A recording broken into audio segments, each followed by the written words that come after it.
Et bonsoir à tous, les amis, j'espère que vous allez vraiment très bien. On se retrouve ce soir dans ce nouveau point météo pour parler de la situation météorologique et la synoptique au niveau des centres d'action concernant la date, à partir de la date du 20 août.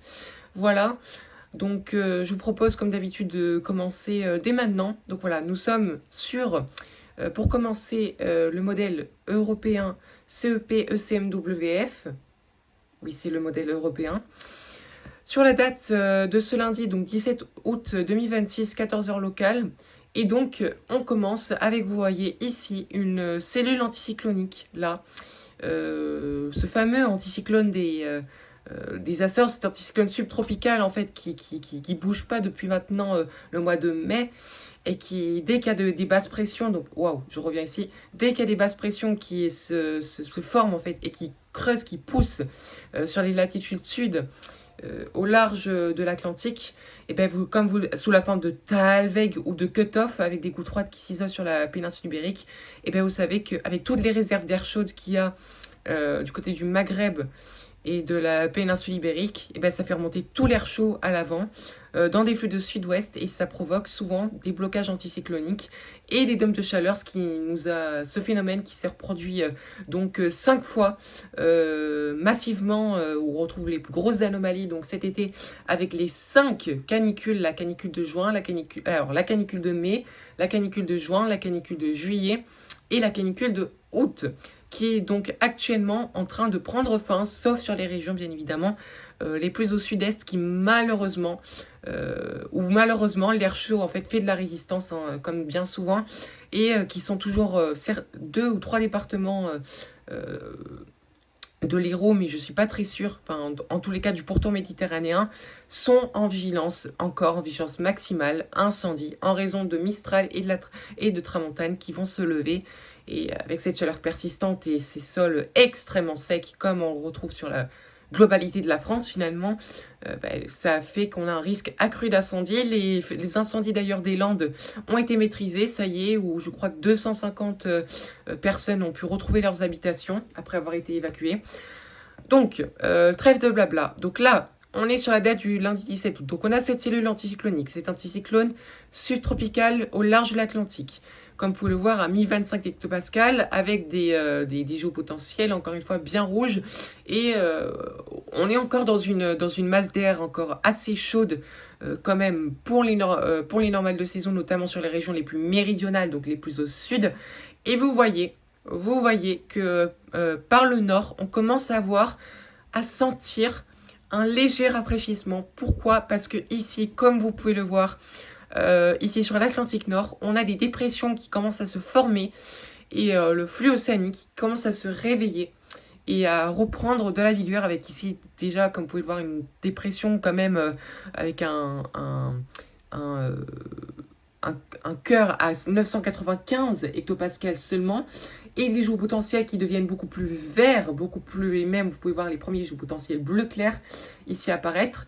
Donc là, lundi 17 août, je continue. Donc on a toujours cette dorsale anticyclonique qui décidément n'arrive pas à être dévissée finalement et bloquée. En fait, d'ailleurs ici vous pouvez voir sur la date du mardi 18 août qu'on aura une nouvelle poussée anticyclonique et de haut géopotentiel avec des géopotentiels un peu plus rouges, donc potentiellement des températures très légèrement plus élevées, notamment sur un quart sud-ouest, avec, vous voyez ici, cette petite goutte froide à 1015 hectopascales qui fait office de pompe à chaleur, mais qui nous...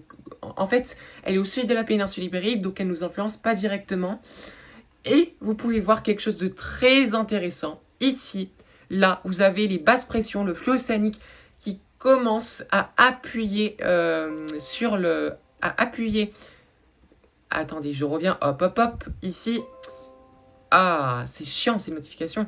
À appuyer ici effectivement sur cette dorsale anticyclonique et à descendre, à pousser de plus en plus au sud avec, vous voyez, des pressions à 1000 hectopascales, des géopotentiels beaucoup plus verts et un jet stream qui commence à se rétablir. Ici, vous voyez une très belle branche de jets là, qui passe par les îles britanniques, donc des dépressions qui commencent à se faire, à influencer les îles britanniques.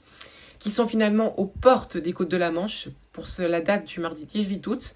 Ensuite, je continue et vous voyez que le flux océanique, voilà, regardez, ici, attendez, je reviens, ici, là, sur la date du mercredi 19 août, que cette zone en fait de basse pression avec le flux océanique et le jet stream vont commencer à pousser vers le sud. On aura toujours notre goutte froide à 1015 hectopascales qui va d'ailleurs jouer un rôle très important dans l'évolution au niveau de la synoptique des centres d'action dans la suite de l'évolution. Avec, vous voyez ici, même des géopotentiels bleu clair, là ici. Et donc, là, comme vous pouvez le voir, des pressions beaucoup plus basses, des conditions dépressionnaires et beaucoup plus fraîches sur les îles britanniques et un flux océanique qui influence désormais là une bonne moitié nord de la France. Et ce même flux océanique va d'ailleurs nous envoyer un premier front froid, une première perturbation assez atténuée en raison de la persistance, comme vous pouvez le voir ici, des hautes pressions et de la chaleur, comme je vous le disais précédemment, sur le sud-est. Vous voyez avec ici un dégradé nord-sud, un classique. Mais vous allez voir que très rapidement, cela ne va pas durer, puisque l'air océanique beaucoup plus frais et un peu plus perturbé va progressivement s'emparer entièrement, dans tous les cas, aux trois quarts, si je puis dire, de notre pays, notamment le nord-ouest, qui seront au plus près des plus bas géopotentiels. La chaleur qui fera toujours de la résistance dans le sud-est, mais qui commencera à régresser, et les très fortes chaleurs, enfin la canicule qui commencera à s'évacuer par l'Italie. Et là, vous pouvez le voir que la goutte froide qui était jusqu'à présent bloquée sous la cellule anticyclonique à 1015 hectopascales sur la péninsule ibérique va rentrer en interaction en fait et va être attirée comme un aimant par ce flux océanique, par ces basses pressions. Vous voyez d'ailleurs ici sur les îles britanniques qu'on aura un flux de nord, donc un flux beaucoup plus frais, avec des géopotentiels beaucoup plus, si vous voulez, beaucoup plus verts et beaucoup plus d'humidité. Voilà, ce qui va faire du bien au sol et y compris sur la France. Voilà, où, bon, alors, concernant les précipitations pour ce jeudi 20 août, c'est encore assez incertain. C'est-à-dire que ça sera plus sous forme d'averses. Voilà, les averses seront assez généralisées aux trois quarts de notre pays, mais on n'aura pas réellement de grosses perturbations organisées avec un front chaud et un front froid qui traverseraient vraiment du nord-ouest au sud-est et d'ouest en est notre pays. C'est ce qu'il faudrait malheureusement, mais bon, ces pluies qui seront en général la plupart du temps modérées, qui seront sous forme d'averses et qui seront un peu plus régulières sur les côtes de la Manche et une bonne moitié nord du pays, au plus proche des basses pressions qui se situent sur les îles britanniques, ça devrait être quand même assez bénéfique et assez rafraîchissant. Voilà. Donc là, on est pour attention. Des risques orageux à l'avant avec un léger conflit de masse d'air qui se fera entre la masse d'air océanique plus fraîche et plus humide et l'air chaud qui va résister au sud-est. Là sur un axe, vous voyez sud-ouest, est, centre-est, et notamment ici sur le sud-est, justement, là où la chaleur sera la plus... les réserves fera office de carburant si vous voulez. Quelques développements orageux qui sont assez incertains mais qui pourraient, attention, s'aggraver au fil des jours et commencer à devenir de plus en plus conséquents, puisque je continue sur la date du vendredi 5 août, et là vous pouvez voir que là, le vendredi 21 août à 11h, que là vraiment les basses pressions, en fait, on est la quasi-totalité de notre pays est sous une influence beaucoup plus perturbée, beaucoup moins anticyclonique, beaucoup plus fraîche et beaucoup plus humide, avec ces géopotentiels vert clair, comme vous pouvez voir sur les îles britanniques, toujours avec les réserves d'air frais qui commencent d'ailleurs à se former, une dorsale anticyclonique qui remonte là ici vers l'Atlantique Nord, et donc ça aura pour effet en fait de nous envoyer un flux nordique en même temps que le flux océanique, qui va nous apporter toute cette humidité, cette instabilité, avec pour le vendredi 21 août, d'ailleurs qui, d'après les prévisions, serait la journée la plus perturbée de la série, voilà, de cette première influence, puisque déjà on serait sous l'influence donc de ces basses pressions, C'est assez incertain, là, en l'occurrence, on est surtout sous l'influence d'un gros Talweg et de conditions un peu plus dépressionnaires et de bas géopotentiel, plutôt qu'une grosse goutte froide qui était, comme c'était envisagé jusqu'à présent. On a vraiment un système dépressionnaire dont l'épicentre se situe sur les îles britanniques et qui nous envoie en fait toute cette agitation, en fait, cette nette dégradation, ce net changement de temps, ce basculement avec des averses beaucoup plus généralisées et beaucoup plus fortes localement, qui pourront prendre localement un caractère orageux, notamment sur le sud-est, avec attention, et j'insiste, un risque de premier épisode méditerranéen avec toute l'énergie, toute la cape de disponible par rapport à la température de la mer Méditerranée. Il faudra faire très attention puisque vous pourriez connaître sur le Languedoc-Roussillon et le pourtour méditerranéen de très fortes pluies et des orages localement forts à violents à surveiller avec un risque d'inondation. Oui, oui, vous ne rêvez pas. Et donc, sur le reste du pays, des fronts plus ou moins organisés qui tenteront de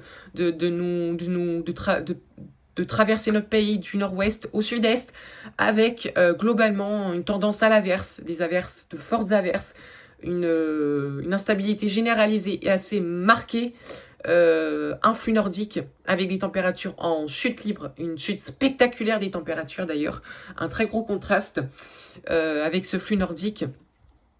Donc ça, c'est pour la date du 21 août, au plus proche de lorsque l'influence dépressionnaire et des basses pressions sera la plus forte. Et ensuite, vous voyez que ça continue, ça stagne en fait sur notre pays. Le Talweg en fait persiste, comme vous pouvez le voir, là le samedi 22 août, ici.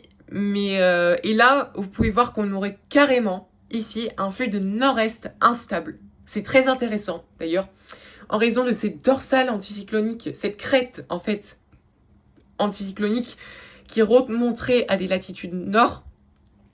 En fait, la cellule qu'on voit ici, des latitudes beaucoup plus nordiques et qui toucherait les îles britanniques. Et donc, entre les deux, on aurait un flux inversé au nord-est. Et comme on serait toujours sous l'influence de ces basses pressions et de ce Talweg, et que l'humidité restera encore très présente, et que l'air chaud aura tendance à résister sur le sud-est et à revenir par l'est, et bien ça fera qu'on aura potentiellement de possibles faibles, mais possibles conflits de masse d'air qui pourront générer de l'instabilité, avec quelques orages, notamment sur un axe allant du sud-ouest, massif central, centre-est, et là, sur le nord et le nord-est du pays, au plus proche de l'influence, des conditions anticycloniques et des conditions plus fraîches, vous aurez une tendance à l'assèchement assez temporaire, mais plus fraîche finalement. Tandis que l'instabilité persistera sur notamment le centre-ouest, la façade ouest, et avec cet axe orageux sur une bonne moitié sud du pays, avec ces potentiels orages du sud-ouest, les Pyrénées, le Massif central, le centre-est. Voilà, avec ce flux beaucoup plus nordique et donc cette baisse significative des températures qui fera beaucoup de bien à la nature avec ces pluies bénéfiques, ces bonnes pluies pour les sols qui en ont vraiment besoin après la sécheresse historique que nous avons connue durant cet été. Et vous voyez que globalement, le dimanche 3 août, ça a tendance à stagner, mais progressivement, le Talweg a tendance à se combler et les hautes pressions ont tendance à revenir. Voilà, là ici par exemple, ça serait une goutte froide qui se formerait et qui cette fois nous enverrait une nouvelle salve instable avec un potentiel conflit de masse d'air entre l'ouest et l'est où l'air chaud tentera de revenir. Voilà, ici comme vous pouvez le voir. Donc voilà, c'est assez flou en ce qui concerne la semaine prochaine. Pour cette semaine, on sait à peu près ce qui va se passer. On connaît la tendance, la synoptique globale et générale, avec donc, vous l'aurez compris, le retour de conditions beaucoup plus perturbées, beaucoup plus humides, instables et fraîches, ce qui est une très bonne nouvelle, voilà, même si ça restera encore affiné par rapport à la position des fronts, leur organisation, etc., etc., à surveiller ce potentiel premier épisode méditerranéen qui risque de se montrer vraiment, il faudra faire très attention du côté de la Méditerranée. Et pour le reste, voilà, globalement, la tendance reste instable, régulièrement orageuse, avec un flux océanique qui persiste. En fait, là, vous voyez, on a une dorsale anticyclonique qui se forme ici entre la Scandinavie et le nord des îles britanniques. Et entre les deux, voilà, comme vous pouvez le voir là, c'est très intéressant hein, ici. Système dépressionnaire qui se formerait avec un jet bien en forme, hein, là, et par exemple un zonal. Mais bon, on aura le temps d'en reparler. C'est trop loin avec ici une belle dépression d'ailleurs, hein, pour affirmer, ou je préfère ne pas m'avancer finalement sur ce genre d'échéance, puisque là déjà les modèles ont un petit peu de mal par rapport à la fin de cette semaine. Donc voilà les amis, j'espère que mon point météo vous aura plu. Vous l'aurez compris, de meilleures nouvelles qui arrivent ces prochains jours. Moi, je vous dis à très bientôt pour de nouveaux points météo, de nouvelles analyses avec la reprise de la passion. Enfin, la libération après c'est un été catastrophique.